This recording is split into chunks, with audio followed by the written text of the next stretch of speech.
같이 묵상 기도 드림으로 주일 오전 예배 시작하겠습니다.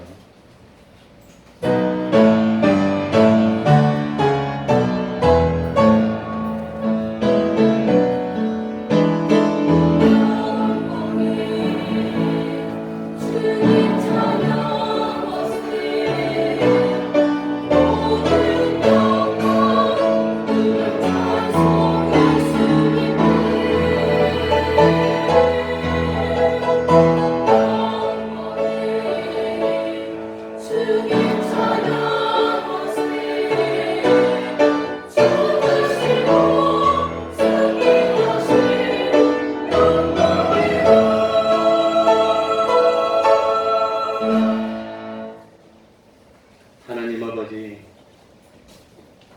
거룩한 주일을 허락하여 주시고 우리를 하나님의 전으로 이끌어 주셔서 우리 하나님이 기뻐하시는 진정과 신령의 예배를 드릴 수 있도록 은혜 베풀어 주셨으니 진실로 감사드리고 또한 감사드립니다.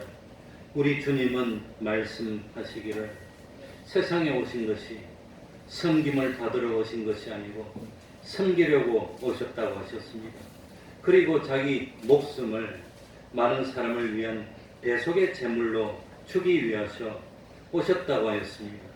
하나님 아버지, 우리가 세상에 살면서 남보다도 좋은 대접을 받으려고 하는 어리석음을 범치 않도록 하여 주옵소서. 참으로 하늘나라에서 어뜸이 되고자 하는 자는 섬기는 자가 되어야 한다는 그 말씀을 믿는 저희들이 되게 해주시고 실제로 세상에 살면서 섬기는 삶을 사는 저희들이 되게 하여 주옵소서. 하나님 아버지, 참으로 주님은 세상에 오시면서 흠모할 만한 아름다운 모양을 갖추지 않고 오셨습니다. 참 보기에 고운 모습이 없는 모습으로 오셨습니다. 하나님 아버지의 사실을 깨닫도록 하여 주시고 어쩌든지 세상에 살면서 하늘나라를 준비하기에 부족함이 없는 저희들이 되게 하여 주옵소서. 썩을 것으로 심어서 썩지 않을 것으로 거두는 이 놀라운 구원의 비밀을 깨닫는 저희들 될 수 있도록 은혜 베풀어 주옵소서. 하나님 아버지, 참으로 보이는 것은 잠깐이라는 사실을 깨닫고 지금은 좋았지만 영원토록 눈물 흘리고 후회하는 삶을 사는 것이 아니라 잠깐 동안 참 세상에 살면서 이 참 육에 속한 것을 심고 신령한 것으로 거두는 놀라운 이 구원의 비밀을 깨달아서 참 하늘나라를 준비하는데 부족함이 없는 저희들이 되게 하여 주옵소서. 하나님 아버지시여, 우리 하나님이 저희들에게 어떤 현실을 주시더라도 나의 구원을 위해서 최고로 좋은 나에게 맞춰진 그 현실인 줄 알고 이 현실에서 하나님이 나에게 주시는 말씀을 삼가 듣고 순종하기만 하면 모든 것이 부족함이 없다 하였으니 참으로 부족함이 없는 삶을 살게 하여 주시옵소서. 이 시간 주님의 이름으로 모인 곳곳마다 하나님의 은총이 함께하여 주시기를 바라며 예수님 이름으로 기도하옵나이다. 아멘. 다 같이 자리에서 일어나셔서 찬송가 40장입니다. 찬송가 40장입니다.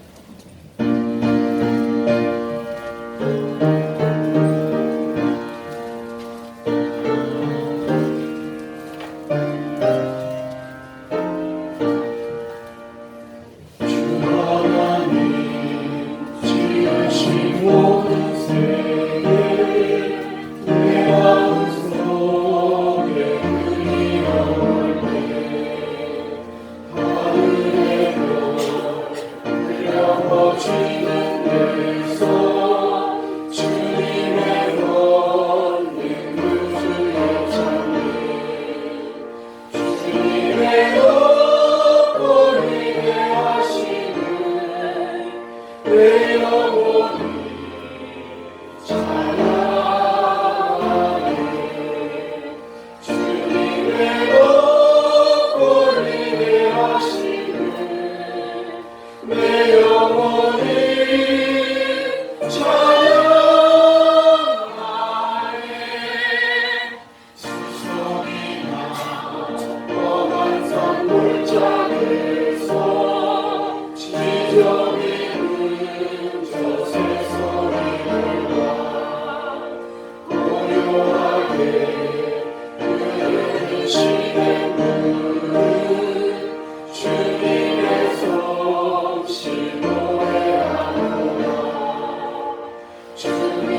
사도신경으로 신앙 고백하겠습니다.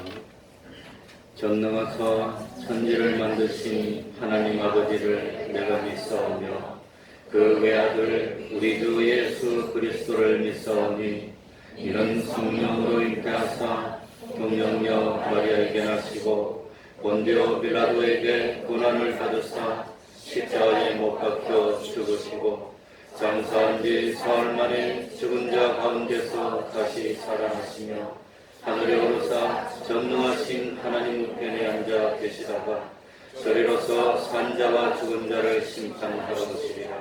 성령을 믿사오며 거룩한 공예와 성도가 서로 교통하는 것과 죄를 사하여 주시는 것과 몸이 다시 사는 것과 영원히 사는 것을 믿사옵나이다. 아멘. 자리에 앉으셔서 찬송가 193장입니다. 193장입니다.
십자가 붙들고 있는가.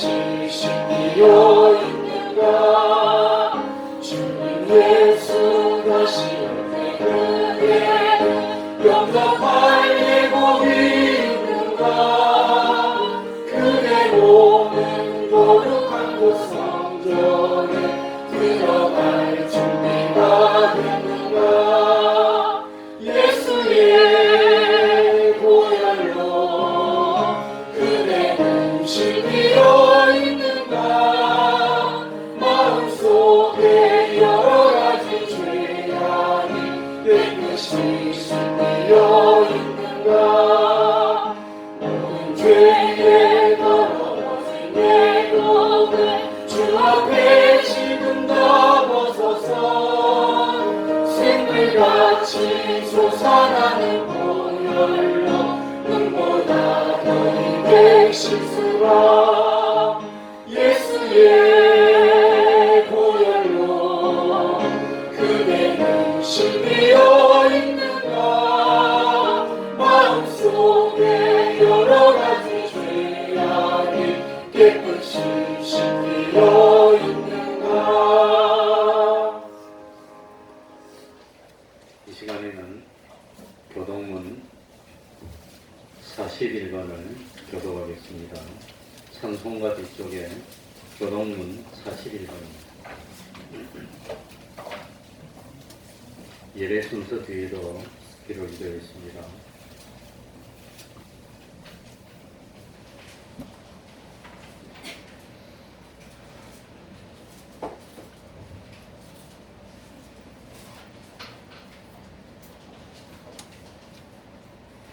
교동문 41번입니다. 교독하겠습니다. 보라, 내가 새 하늘과 새 땅을 창조하나니 이전 것은 기억되거나 마음에 생각나지 아니할 것이라. 너희는 나의 창조하는 것을 인하여 영원히 기뻐하며 즐거워할지니라. 보라, 내가 예루살렘으로 즐거움을 창조하며 그 백성으로 기쁨을 삼고 내가 예루살렘을 즐거워하며 나의 백성을 기뻐하리니 우는 소리와 부르짖는 소리가 그 가운데서 다시는 들리지 아니할 것이며 이와 어린 양이 함께 먹을 것이며 사자가 소처럼 집을 먹을 것이며 뱀은 흙으로 식물을 삼을 것이니 나의 성산에서는 해함도 없겠고 상함도 없으리라. 아멘. 이제 주영강 성가대 찬양이 있겠습니다.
이 시간에는 최동관 집사님 예배를 위해서 기도해 주시겠습니다.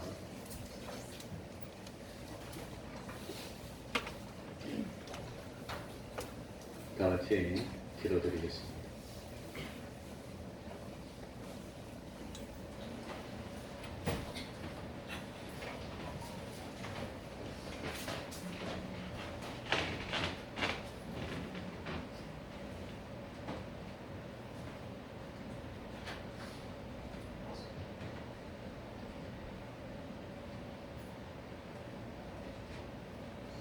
살아계셔서 역사하시는 하나님 아버지, 죄와 허물로 죽을 수밖에 없던 죄인들을 예수 그리스도 십자가 보혈로 씻으시고 하나님의 자녀 삼아주신 하나님의 크신 은혜에 감사를 드립니다. 우리에게 광야 같은 뜨거운 여름을 지나게 하시고 무더운 날씨 가운데서 지켜주시며 하나님의 섭리를 깨닫게 하시니 감사를 드립니다. 이 시간 거룩한 주일 아침에 그 수의 은총을 입은 성도들을 불러주셨사오니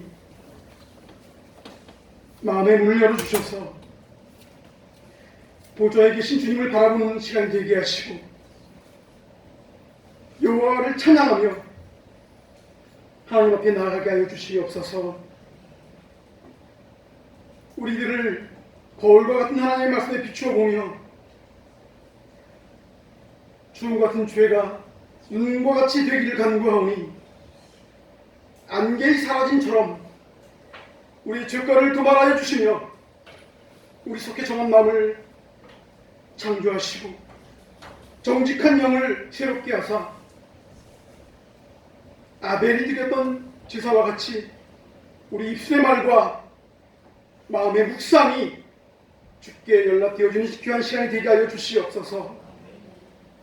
사랑과 은혜가 충만하신 하나님 아버지, 말씀의 반석 위에 그리스도의 몸된 태평동교회를 세우셨사오니 예수 그리스도가 머리 되시며 진리의 기둥과 터가 되는 교회가 되게 하옵시고 우리 교회가 올바른 신앙 고백 위에 세워진 교회가 되게 하여 주시옵소서. 이 어려운 시기에 교회가 감당해야 할 사명을 잘 감당할 수 있도록 저에게 지혜를 허락하시며 어려움을 겪는 자들을 돌아보게 하여 주시옵소서. 아픔을 겪는 자와 함께 아파하게 하시고 슬픔을 겪는 자와 함께 슬픔을 나눔으로써 선한 이웃으로 상처난 심령을 치료하는 교회가 되게 하여 주시옵소서. 우리 교회에 속인 많은 믿음의 가정들을 기억하여 주시옵소서. 저희 가정에 새 힘과 지혜를 허락하시고 옳은 길을 따라 바로 살게 하여 주시옵소서. 회개하지 못하고 끊어진 교회와 인색해진 감사의 생활, 그리고 지키지 못한 제자리 다하지 못한 책임을 감당할 수 있도록 저희를 회복시키시고 붙들어 주시옵소서. 고난과 어려움이 사라지지 않는 이때에 소망의 말씀을 전하시기 위해 당에 세우신 목사님을 기억하시고 성령의 능력으로 붙들어 주셔서 갈급한 심령으로 말씀을 사모하는 모든 성도들이 하늘의 신령한 것들을 깨닫는 시간이 되게 하여 주시옵소서. 오늘 예배 가운데 임재하신 주님, 저희가 예배 가운데 하나님을 만나기를 원합니다.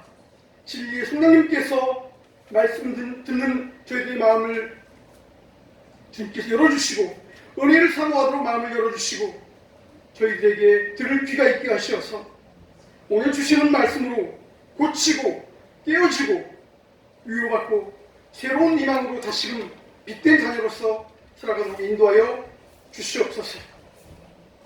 주님의 영광을 위해 이름도 없이 빛도 없이 충성하는 주의 일꾼들을 기억하시고 축복하여 주시옵소서.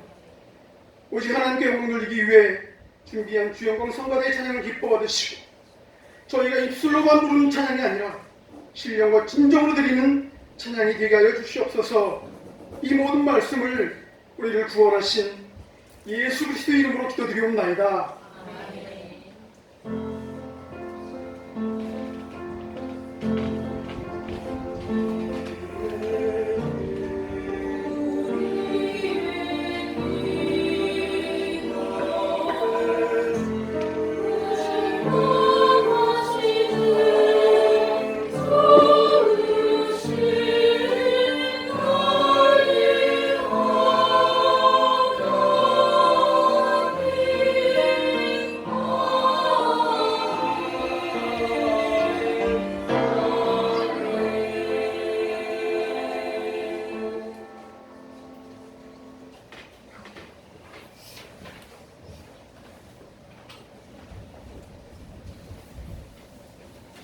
하나님의 말씀 신약 성경입니다.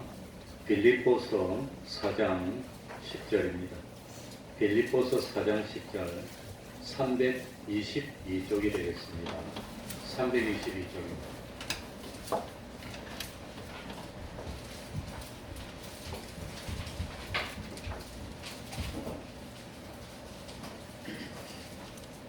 빌립보서 4장 10절입니다. 제가 읽겠습니다. 빌립보서 4장 10절입니다.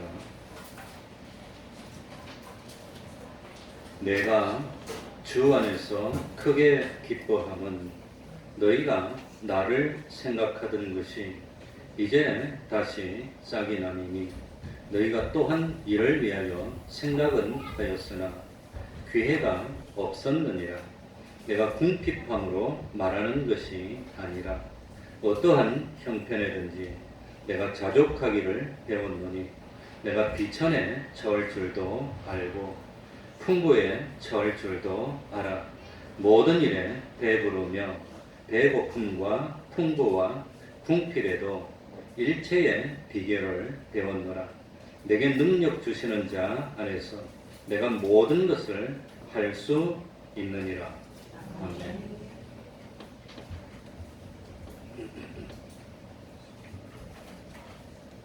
자족할 줄 안다는 것, 스스로 자기 삶에 만족할 줄 안다는 것, 그건 참으로 귀중한 은혜입니다. 어떤 중년의 가정이 있었습니다. 그런데 중년의 가정이 되어서 부부가 항상 불화하고 무슨 일만 있어도 마찰이 되고 싸우고 이러는 가정이 있었습니다. 그러니까 이 남편이 마음속으로 생각하기를 자기 부인이 보기만 해도 지긋지긋하고 어디 가서 저 그냥 죽었으면 좋겠어요. 그랬으면 편한데 죽지도 않아요. 자기 아내가. 그래가지고 이 남자가 고민하다가 하나님께 기도를 했습니다. 인생이 한번 지나가고 젊음이 지나가서 끝이 나면 인생은 완전히 고만인데 하나님 아버지 한 번 사는 인생인데 어떻게 좀 행복하게 좀 살게 해주시면 안 되겠습니까? 이러면서 하나님께 굉장히 매달려서 기도를 했습니다. 그랬더니 하나님이 이 남자의 기도를 들으시고 하나님이 이 남자에게 나타났습니다. 그래, 넌 행복하게 살고 싶다고 하는데 내가 너한테 어떻게 해주면 되겠니? 너는 소원이 뭐니? 그러니까 이 남자가 말 못하고 쭈물쭈물하니까 그래서 하나님이 이 남자 보고 3가지 소원을 내가 들어주겠다고. 그러면 되겠냐고. 그래서 대때에서 3가지 소원을 들어준다고 했답니다. 그랬더니 이 남자가 하는 말이 깊이 생각도 않고 그저 하나님 아버지 나는 맨날 저렇게 괴롭히는 아내를 그냥 확 데려가시면 안 되겠습니까? 이렇게 그냥 첫 번째 소원을 말했답니다. 그랬더니 하나님이 그래고 그 아내를 데려가 버렸어요. 그 아내가 갑자기 죽어버렸습니다. 그래가지고 초상을 치게 됐어요.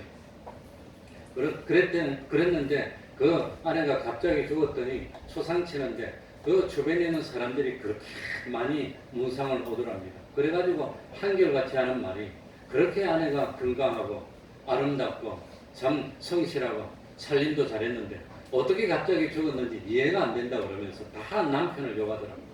남편이 어떻게 했는데 저 착한 아내가 갑자기 확 죽었냐고. 그래가지고 초상을 치긴 쳤는데 이 좋은 아내가 남편 때문에 죽었다는 소문이 온 동네에 다 났답니다.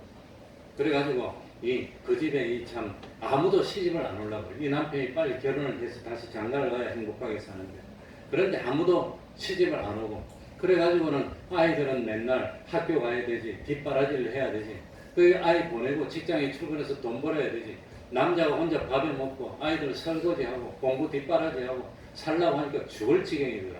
그래가지고 하루 이틀 한 달 두 달 지나니까 남자가 살 수가 없어요. 살 수가 없어. 그러니 아내가 참 있을 때 얼마나 힘이 들었나 그 생각이 났다고 그럽니다. 그래가지고 도무지 혼자 살 수가 없어갖고 그래서 참 하나님께 다시 소원을 말했답니다. 하나님 아버지 아무래도 그전보다 더 힘들어서 못 살겠는데 죽었던 아내 좀 살려주셔야 되겠다고 그랬다는 거예요. 그랬더니 하나님이 아내를 덜컥 다시 살려줬어. 그래가지고 이제 소원이 한 가지가 남았는데 야 이제 소원도 하나밖에 없는데 하나님께 솔직하게 말을 했답니다. 하나님, 내가 어떻게 하면 행복하게 살 수 있겠습니까? 솔직히 나도 모르겠는데 어떻게 해야 행복을 누리겠습니까? 그랬더니 하나님이 뭐라고 가르쳐 줬냐면 지금 참 너의 삶에 대해서 최고로 행복을 누릴 수 있는 방법이 뭐냐? 족하게 여길 줄 아는 마음이 있어야 된다 그랬다. 만족한. 그러니 맨날 앉아가지고 불평하고 했는데 자기 삶에 만족할 수 있는 마음을 하나님이 넣어줬다. 그랬더니 매사가 달라 보이더랍니다. 자기 안에도 그렇게 참 이쁘게 보이고 하는 말도 그냥 천사 말같이 들리고 그래서 감사하고 행복하게 살게 됐다고 하는 옛날 이야기입니다.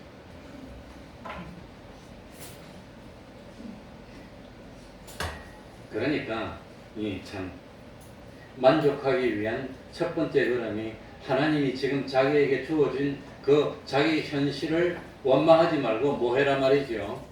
만족하고 기뻐할 수 있는 그런 사람이 되라고 하는 겁니다.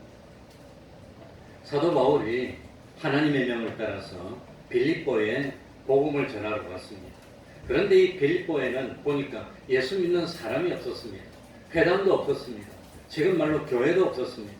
그래가지고 이 참 사도 바울은 이 빌립보에 와서 그 참 고생을 많이 하고 어려움을 겪고 교회를 세웠습니다.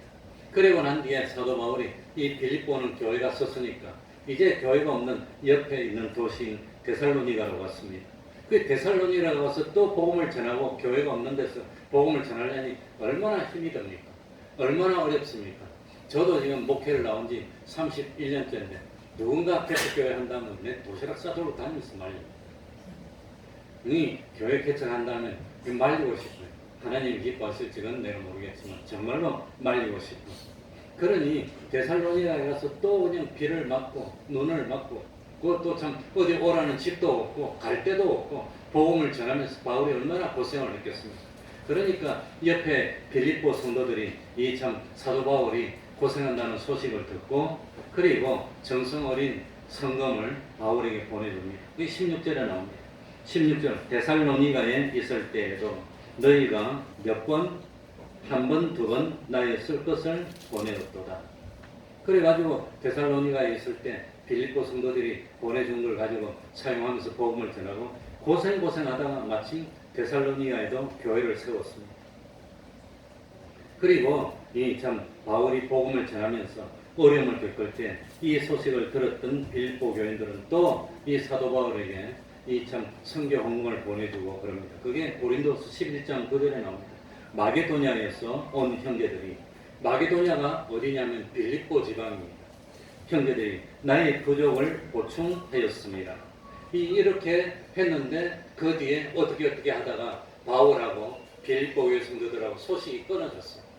그래서 소식이 끊어져서 몇 년이 지났나? 수십 년이 지났습니다. 아마도 바울이 30대나 30대 중반이나 그럴 때 빌립보 교회를 세운 것 같은데 한 60몇 살이 돼서 사도 바울이 로마의 감옥에 갇혔을 때 그때 마침 어떻게 하다가 이 빌립보 교회에 사도 바울이 로마의 감옥에 갇혔다는 소식이 전해져서 마침내 듣게 됐으니까 아마도 30년 지나고 소식이 전해졌습니다. 그런데 이 빌립보 교회 성도들이 들을 때 보니까 사도 바울이 감옥에 갇혔는데 지금도 감옥 옥바라지가 쉽습니까? 어렵는데 2000년 전에 하물며 얼마나 어렵습니까? 힘들고 하니까 바울 옆에서 돕던 사람들이 하나둘 떠나고 다 떠나버리고 이제 추운 겨울이 오는데 이 바울 옆에서 도와주는 사람도 없고 그래서 바울이 어렵다는 소식을 듣게 됐습니다. 그랬더니 이 빌립보 교회 성도들이 또다시 바울을 돕기 위해서 헌금을 모으고 그리고 참 그 머나먼 땅으로 아마 우리나라에서 필리핀처럼 한 2,500km 넘는 거리가 되지 않을까 생각이 됩니다.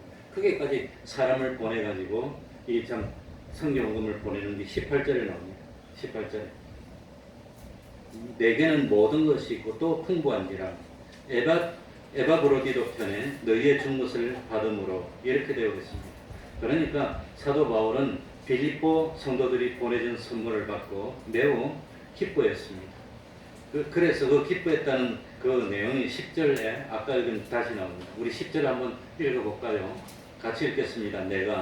시작. 내가 주 안에서 크게 기뻐하는 너희가 나를 생각하던 것이 이제 다시 싹이 나느니 너희가 또한 이를 위하여 생각은 하였으나 뭐가 없었단 말이죠. 도와주고 싶었는데도 기회가 없었어. 왜냐하면 소식이 끊겨서 어디서 뭐 하는지 알 수가 없어. 그런데 이제 다시 소식을 접하게 됐고 이 또 참 이 싹이 다시 났다고 표현해서 그래서 이 사도 바울은 빌립보 교회의 계속적인 관심과 사랑에 대해서 고마운 마음을 솔직하게 표현하면서 기뻐했습니다. 그런데 기뻐한 이유가 뭐냐? 앞으로도 계속해서 많이 도와달라는 그런 의미로 기뻐했다는 것이 아닙니다. 그래서 17절에 보면은 내가 무엇을 구함이 아니요 선물을 구함이 아니라고 했습니다. 11절에 보면은 내가 궁핍함으로 말하는 것이 아니라고 했습니다. 그러면 사도 바울이 빌립보 교회 성도들의 헌금을 보내주는 걸 왜 기뻐했느냐? 두 가지 이유가 있습니다. 두 가지. 첫 번째는 이 빌립보 교회에도 원래 교회가 없었는데 이 사도 바울이 복음을 전해서 예수를 믿게 됐고 교회가 섰는데 이 참 사도 바울의 고난에 동참하는 신앙을 가진 성도로 믿음이 뭐했단 말이지요? 성장했다고. 그게 기쁘다고. 그게 기쁘다. 믿음이 장성해서 이제는 복음을 생각할 줄도 알고 교회도 생각할 줄 아는 그런 사람으로 장성한 믿음이 돼서 그래 기뻐했다는 겁니다. 두 번째는 뭘 기뻐했느냐? 그런데 이 빌립보 교회 성도들이 보낸 헌금이 가만히 보니 다른 목적을 가지고 보낸 것이 아니었습니다. 사도 바울이 워낙 아는 데도 많고 발도 넓고 온 그 당시에 전 세계 다 알고 있으니까 혹시 빌립보 교회 빌립보가 뭐 옷감 같은 거 뭐 그거 했는지 모르겠지만 자기들 교회가 참 이 뭐 사업하는데 도움이 될 것 같아서 보내고 그런 게 아니라 하나님이 빌립보 교회 성도들의 마음 보니까 순수한 마음으로 보냈어요. 그래서 이 하나님이 받으실 만한 향기로운 제물이 되었기 때문에 기뻐했다는 거예요. 향기로운 제물. 그래 그러면서 이 사도 바울이 뭐라고 고백했느냐? 이 사도 바울이 자 우리 12절 우리 한번 다 같이 읽어보겠습니다. 12절입니다. 사도 바울의 신앙입니다. 다 같이 읽겠습니다. 내가 같이 읽습니다. 시작. 내가 비천에 처할 줄도 알고 풍부에 처할 줄도 알아. 모든 일에 배부르며 배고픔과 풍부와 궁핍에도 일체의 비결을 배운다. 크게 사도 바울이 신앙 고백에 첫 번째 내가 비천에 처할 줄도 안다고 했습니다. 비천에 처할 줄도 알고 이 말씀의 뜻이 뭐겠습니까? 우리가 잘 아는 대로 바울은 원래 아주 좋은 가문에서 태어났습니다. 그래서 바울은 자기를 소개할 때 히브리인 중에 히브리인이라고 소개했습니다. 이 바울은 태어날 때부터 로마의 시민권을 가지고 태어났으니까 지금으로 말하면 태어날 때부터 어느 나라 시민권 가졌단 말입니까? 미국 시민권 가지기 위해서 가가지고 그런데 사도 바울은 그 당시에 미국 역할을 했던 로마의 시민권을 가지고 태어났으니까 태어날 때부터 잘 태어난 겁니다.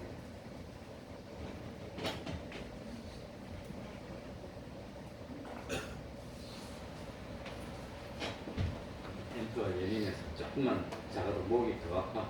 그래서 올렸습니다. 그러니까 바울은 히브리인 중에 히브리인이고 태어날 때부터 로마의 시민권을 가지고 그리고 바울은 당시에 최고로 공부를 많이 했던 그런 참 이 가말리엘 문화에서 배웠던 사람입니다.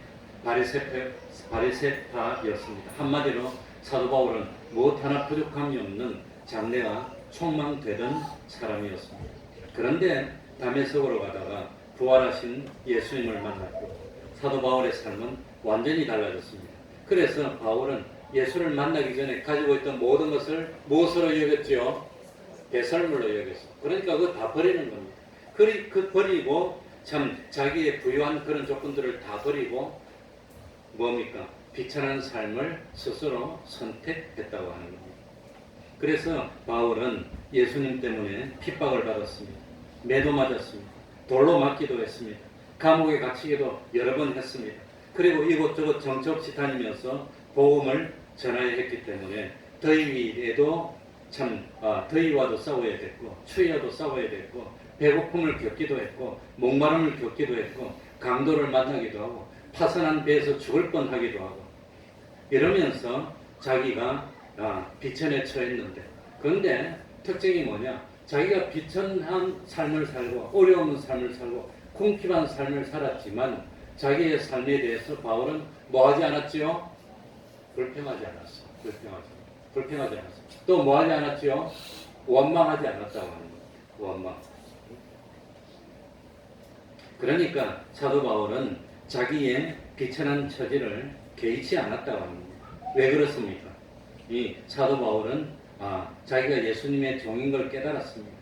주인 되신 주님이 자기를 통해서 참 기쁨을 받고 영광을 받으시면 그것으로 만족했다고 하는 거예요. 사도 바울은 그런 심정으로 살았습니다. 그래서 내가 비천에 처할 줄도 알고 하는 이 말씀의 뜻이 뭘까요? 비천에 처할 줄 안다는 말씀. 사람이 비천에 처하게 되면 어떻게 하면 이 비천에서 벗어나고 참 풍부하고 여유 있는 삶을 살게 될까? 그 요령을 안다는 그런 뜻이 아니라고 하는 겁니다. 자기 형편이 아무리 비천해져도 하나님의 일을 하는데 조금의 방해를 받지 않는다는 뜻입니다. 비천에 처할 줄도 알고 그 뜻이 뭡니까? 아무리 비천해지고 궁핍해지고 어려워져도 하나님의 복음을 전하는 일에 전혀 지장이 없어. 그런 뜻입니다. 그런 뜻입니다. 그러니까 형편이 어려워지고 핍박을 당한다고 하여서 복음 전파하는 일을 후퇴한 적이 없습니다. 자기의 형편이 비천하다고 해서 복음 전파하는 일을 중단한 적도 없습니다. 비천하고 어려우니까 하나님의 일을 하고 복음을 전하는 일을 조금 쉬면서 참 자기 형편을 먼저 좋게 만들고 그 다음에 해야지 그러지 않았다고 하는 겁니다.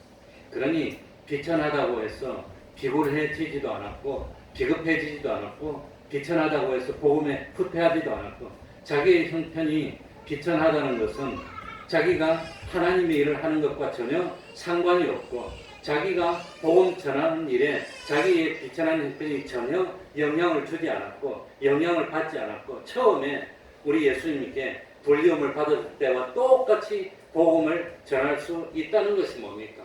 비천에 처할 줄 알았다고 합니다. 그게 그 말입니다. 바울은 로마의 감옥에 갇혀 있습니다. 감옥에 있으면 불편합니까? 자유롭습니까? 불편하지요. 그런데 이 사도 바울은 자기의 비천한 처지에 대해서 원망하지도 않고 불평하지도 않았습니다. 감옥 속에서도 주어진 일에 충실했다고 하는 겁니다. 그래서 감옥 속에서 사도 바울이 할 수 있는 일이 뭐냐? 자기를 묶어가지고 지키고 있는 시위대, 그 시위대 사람에게 복음을 전했어요. 그랬더니 시위대 사람들을 통해서 로마의 귀족들에게 복음이 전파가 됐습니다.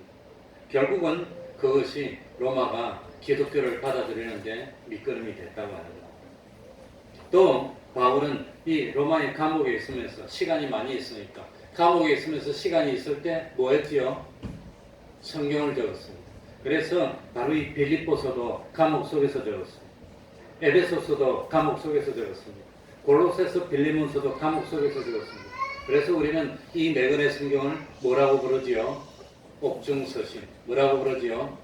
그러니까 감옥에 갇혀 있으면서 원망이 나고 힘든다고 그랬습니까? 감옥에 있으면서 할 수 있는 대로 시위대들에게 복음을 전하고 이 시위대가 1600명이었는데 이 1600명의 시위대들 대부분이 예수를 믿게 되고 나중에 이 왕위 쟁탄절을 할 때 시위대들이 이 뭡니까? 왕위 쟁탄절에 나선 그 후보 중에서 이 공약으로 몰래 세웠냐면 기독교를 내가 황제가 되면 기독교를 공인하겠다고 공약을 내버렸더니 시위대가 그쪽으로 다 붙어서 전세가 일거에 기울게 됩니다.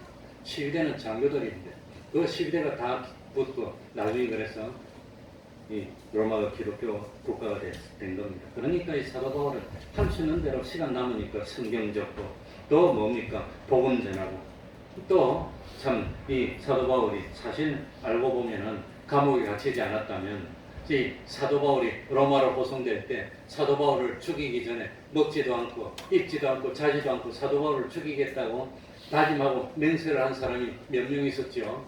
40명 있었어요. 그러니까 사도 바울이 감옥에 안 갇혔으면 그 40명에게 지도새도 모르게 죽임을 당했을 수도 있는데 감옥에 있었기 때문에 오히려 죽음을 당치 않고 복음을 전했으니 이게 더 하나님의 역사가 아닐까 그렇게 생각이 됩니다.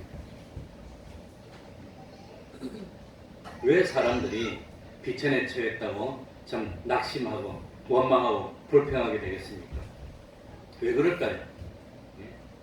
사람들이 하나님 일을 하면서 하나님의 일도 권세가 있어야 할 수 있고 좀 능력이 있어야 할 수 있고 물질이 있어야 할 수 있다고 생각하기 때문에 낙심하는 겁니다. 그러나 하나님의 일은 어떤 물질 가지고 이루어지지 않습니다. 권세로 이루어지지 않습니다. 그렇기 때문에 사도 바울은 이 사실을 깨달았습니다. 그래서 두 번째로 사도 바울은 12절에 보니까 비천에 처할 줄도 알고 무엇에 처할 줄도 알고 풍부에 처할 줄도 알고. 많은 사람들이 뭐라고 생각하느냐, 내가 형편이 어려워서 그렇지 형편만 넉넉하게 되면 나는 정말로 참 인색하지도 않고 죄를 짓지도 않고 그야말로 참 의로운 삶 살 거야 이렇게 생각하지만 그렇지 않습니다. 오히려 반대입니다. 그러니까 대부분의 사람들은 어렵고 힘들고 참 궁핍할 때는 하나님께 열심히 매달리다가 이 참 사람들이 여유로 있어지면은 더 여유롭고 남을 돕는 삶을 살 것 같지만 그리 되지 않는다고 합니다. 그래서 차가 없는 사람은 뭐 하나 있었으면 좋겠습니까? 차 하나 있었으면 좋겠어. 집이 없던 사람은 집 하나 있었으면 좋겠어. 그 집 하나 있으면 집 하나 생겼으니까 형편도 넓어져서 구제도 많이 하고 좋은 일도 많이 하고 여유롭습니까? 집이 있으니까. 차가 하나 있으니까. 남들은 나보다 큰 차가 가지고 남들은 집도 나보다 좋은 집 가졌는데 그러고 또 허리띠를 쫄라매고 이래야 된다고 하는 겁니다. 그래서 미국 속담에 미국 속담에 무슨 속담이 있나? 뒷집 때문에 망한다는 속담이 있다. 뒷집 때문에. 자기는 사는데 뭐 어려운 것도 없는데 뒷집 보니까 뒷집이 자기보다 차도 좋아. 자기보다 집도 좋아. 자기보다 옷도 좋아. 그래서 비교해서 하다가 망한다는 거야. 뒷집 때문에 망한대. 그래. 어떤 부자가 살았습니다. 그런데 이 부자는 정말로 참 경주의 최씨처럼 최부자처럼 마음이 좋았습니다. 그래가지고 어떻게 하면 가난한 사람을 좀 도울 수 있을까 이렇게 생각하다가 이 옆에 이 가난한 참 사람들이 모여 사는 동네에 어떤 사람이 정말로 어려움을 당한다는 소식을 듣게 됐어. 그래가지고 자기 집 이 참 집사나 이런 사람을 시켜서 그 어려운 사람을 좀 도와주라 그랬습니다. 그래가지고 그 어려운 사람을 좀 도와줬어요. 그러고 난 뒤에 시간이 얼마 지나고 난 뒤에 자기가 도와준 사람이 잘 살고 있나 그거 보고 싶었어. 그래가지고 어려운 동네 가서 자기가 도와준 사람을 보러 딱 갔더니 마을 사람들이 다 모아가지고 이 사람을 둘러서고 막 항의를 하는 거예요. 뭐라고 항의합니까? 뭐라고? 왜 저 사람 도와주고 나는 안 도와주냐고 막 그냥 대들더랍니다. 왜 저 사람만 도와주냐고. 그래가지고 엄청나게 어려움을 당하다가 다시 돌아왔어. 그래가지고 또 한동안 지내다가 이번에는 기근이 들어가지고 그 마을 사람들이 전부 다 어려워가지고 살기 힘들어한다는 소식을 듣고 이번에는 마을 사람들을 다 공평하게 도와주면 좋아하겠지 그렇게 생각했답니다. 그래가지고 자기 그 집사를 통해서 마을 사람들을 공평하게 다 아마도 쌀을 나눠주면서 다 도와줬어. 그러고 며칠 지나고 난 뒤에 이번에는 사람들이 공평하게 다 도와줬으니까 기뻐하겠지 생각하면서 가봤더니 마을 사람들이 모여서 또 막 항의를 하고 대들더랍니다. 왜 도와주려면 참 충분히 도와주지 이 참 찔끔 도와줘가지고 이게 뭐냐고 그냥 그러더라는 거예요. 그러니 이 성경에 보면은 이 부한 사람들이 이 참 그러니까 어려운 사람 도와주는 것도 보통 힘든 게 아닙니다. 부한 사람들이 신앙에 열심을 내고 그리고 참 거룩하고 진실하고 구제도 잘합니까? 성경에 보니까 부한 사람들이 참 그러지 못한 경우가 더 많았습니까? 누가복음 16장에 나오는 홍포 입은 부자는 많이 부유했는데 어려운 사람 도와준 내용이 나옵니까? 아니면 자기를 위해서 맨날 잔치나 하고 나사로 같은 사람은 그거 뭐 참 안 도와주고 그래서 상에서 부스러기가 도와주면 짐승 개하고 같이 먹고 이러니까 도와주질 않았다고 하는 거예요. 누가복음 12장 16절에도 보면 어떤 사람이 농사를